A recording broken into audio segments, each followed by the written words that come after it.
This is Jonathan Clark. Welcome to the Mortgage Advice Show.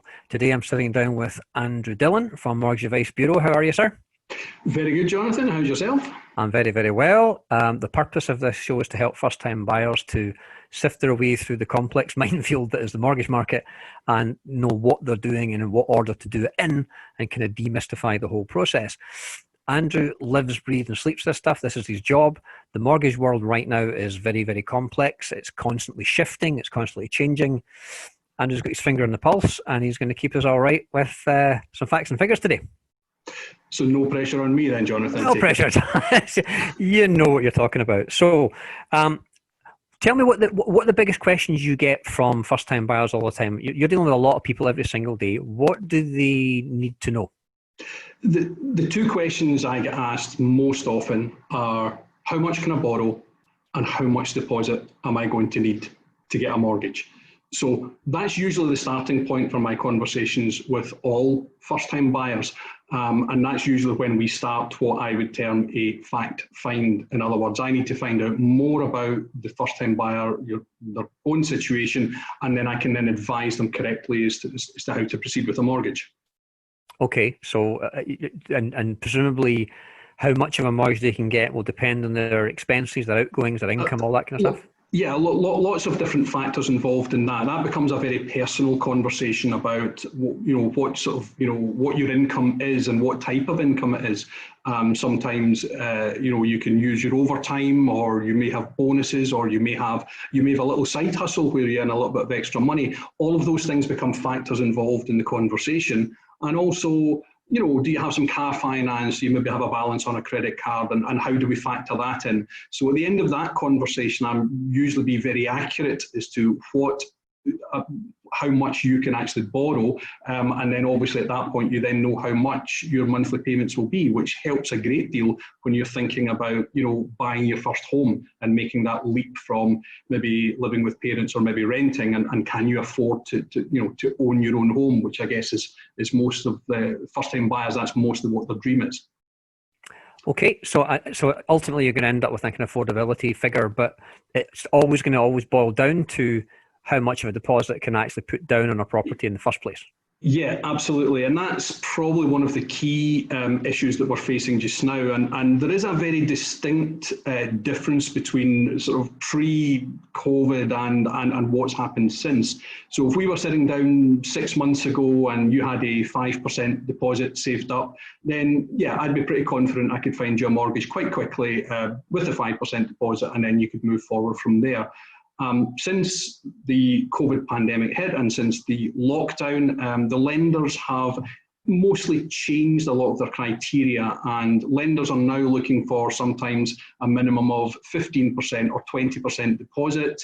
There are one or two out there that you might get past with a 10% deposit, but they have very specific narrow fields that they want to achieve before they would offer a 10% mortgage. More often than not, most first-time buyers are having to think about how they can find a 15% deposit.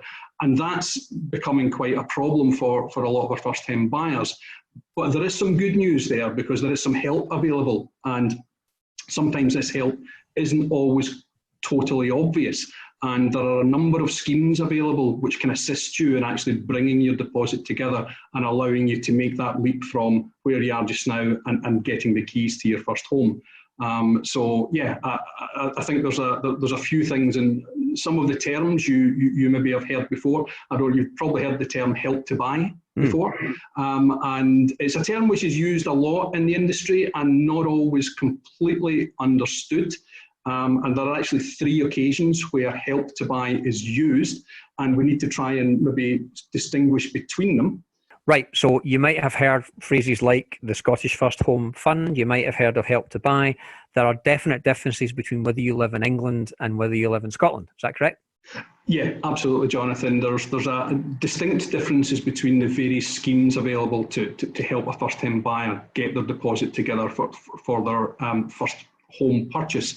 Help to Buy is a generic term, and there is Help to Buy England and Help to Buy Scotland, so they are distinctly different.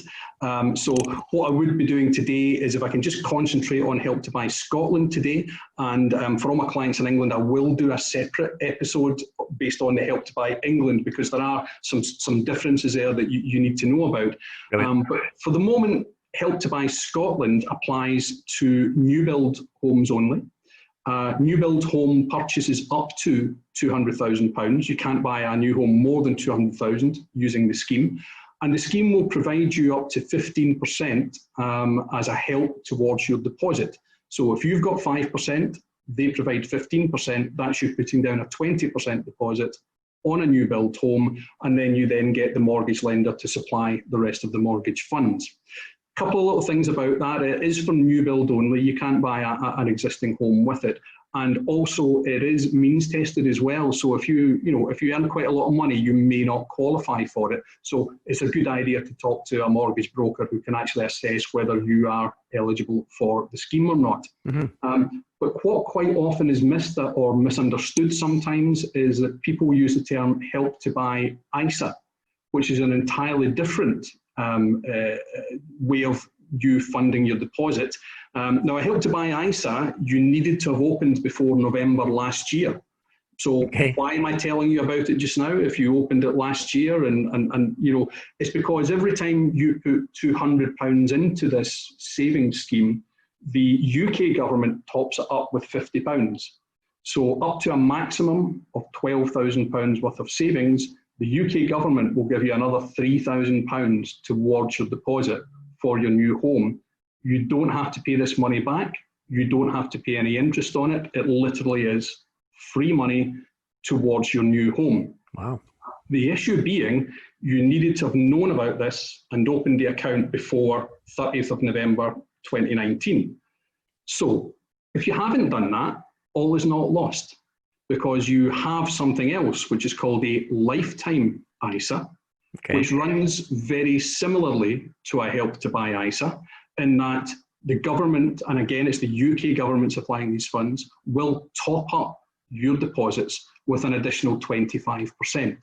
So maximum £4,000 a year you put into this lifetime ISA, and every time you do that, the UK government adds another £1,000 onto that, as long as you use those funds to purchase your first home. Or if you keep it for much longer than that, you can take that as a retirement pot as well. But for today, we're really looking at how does it help you get your first home. So if you have a Help to Buy ISA already running, or you are thinking about buying your first home and not quite there yet, it would certainly be worth looking into opening a lifetime ISA, because when you put your money aside in there, you are going to get an additional 25% on top, as long as you use the funds to buy your first home. So these are two schemes which are able to help you actually get your deposit together, so we can hopefully get you moved from where you are just now into your new home. Now, if you're holding all that thoughts in your head, can I add another one in, which is again very helpful, but I just want to make sure that we're clear about where they fit. And the third one I want to talk about is the Scottish First Home Fund.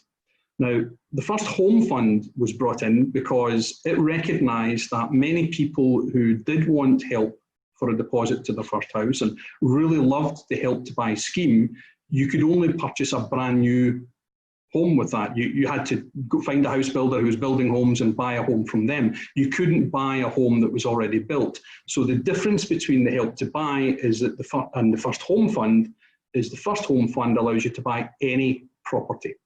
And the Scottish Government will give you up to £25,000 towards your first home that helps you towards your deposit. And that is allowing people with a smaller deposit, maybe 5%.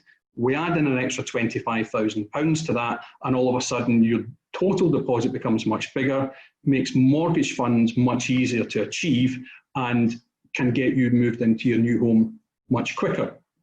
So I just want to tell you a couple of things about the scheme, who qualifies for it.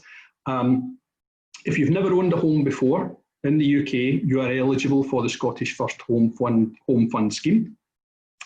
If you're buying with a partner and your partner has owned a home before, you're still eligible as long as one out of the two people are first-time buyers. And even if your partner currently owns a property, if your partner intends to sell that property before you buy your new home, you are both still eligible to apply for the Scottish First Home Fund scheme. So although it's aimed at first-time buyers, the scheme recognises that not, having two first-time buyers at the same time sometimes isn't always possible. So as long as at least one of you has never owned a home before, then you're eligible for the fund. You don't pay any interest on this. There are no monthly repayments. What the Scottish Government say is, when you sell your home, you need to repay the money that you borrowed from the government.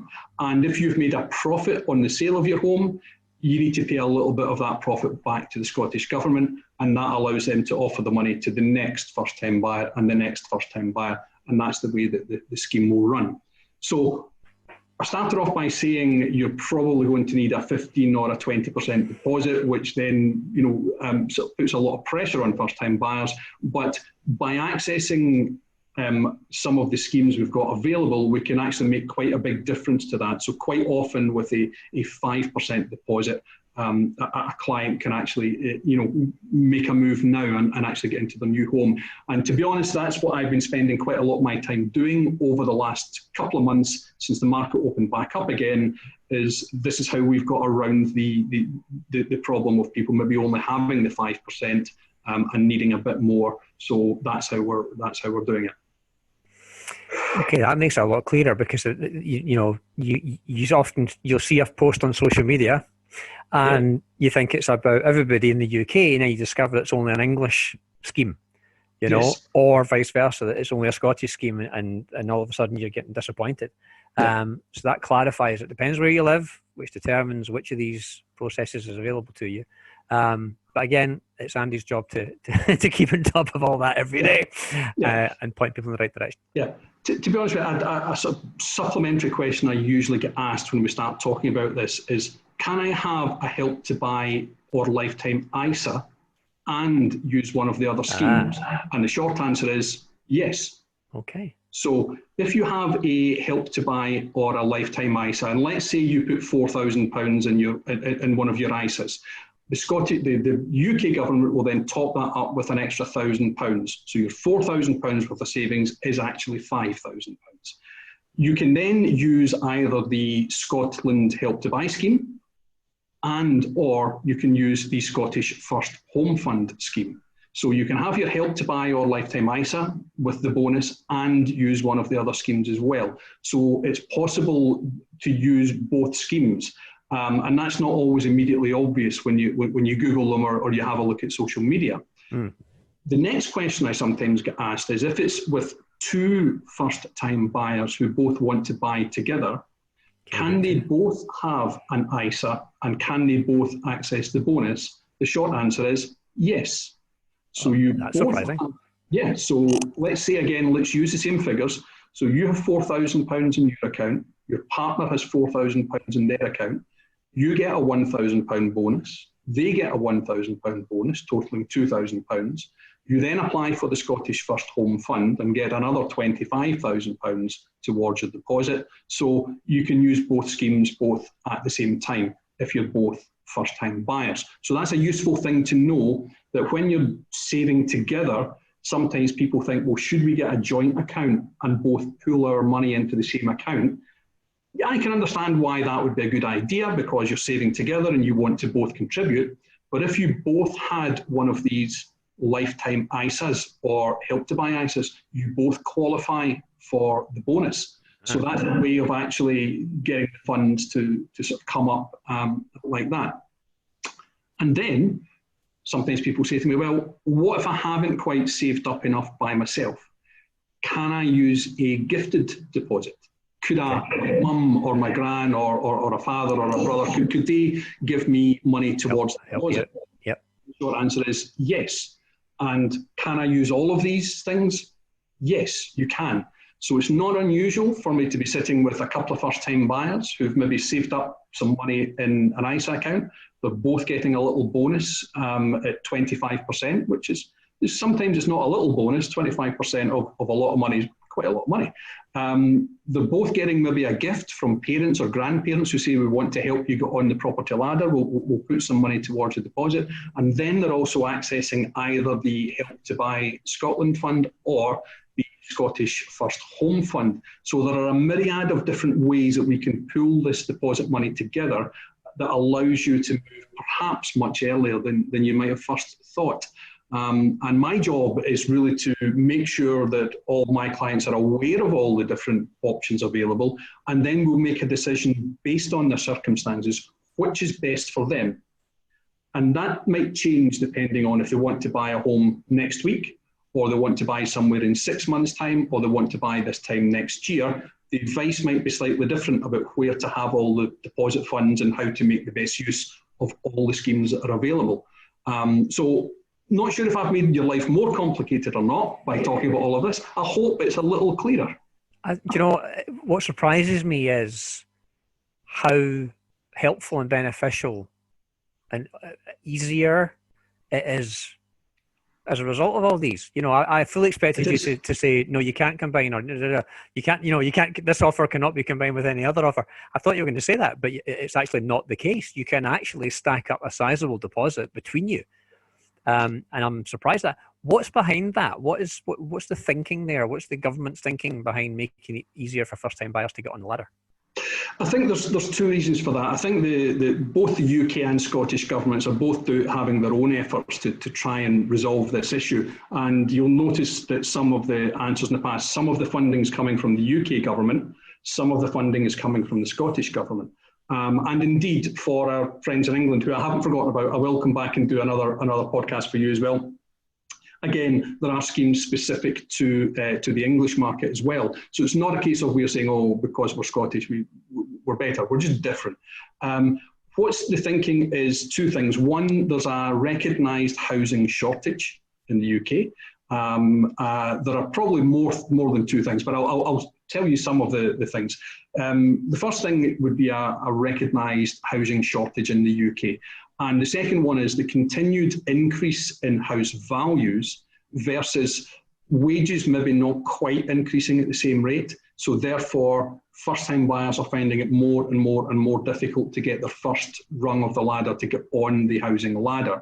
And those two things combined meant that there's investment put into how can we help first-time buyers actually achieve this. And, you know, it's very pleasing to see that from the different government schemes that exactly as you said there, they are not restricting the help to one scheme or another scheme, that you are actually able to combine them. And I think that's a really useful thing. I think that they have looked at this and decided that restricting it to one scheme or another scheme wasn't all that helpful. Far better to have being able to use more than one scheme. So again, a good mortgage broker or someone like myself would happily talk you through exactly what can and can't be done, and trying to get the maximum benefit. If you're saving hard, you want to make your money work as hard as you can for you, and that would be part of my job, is to explain exactly how we do that and how we achieve the dream of getting you into your first home.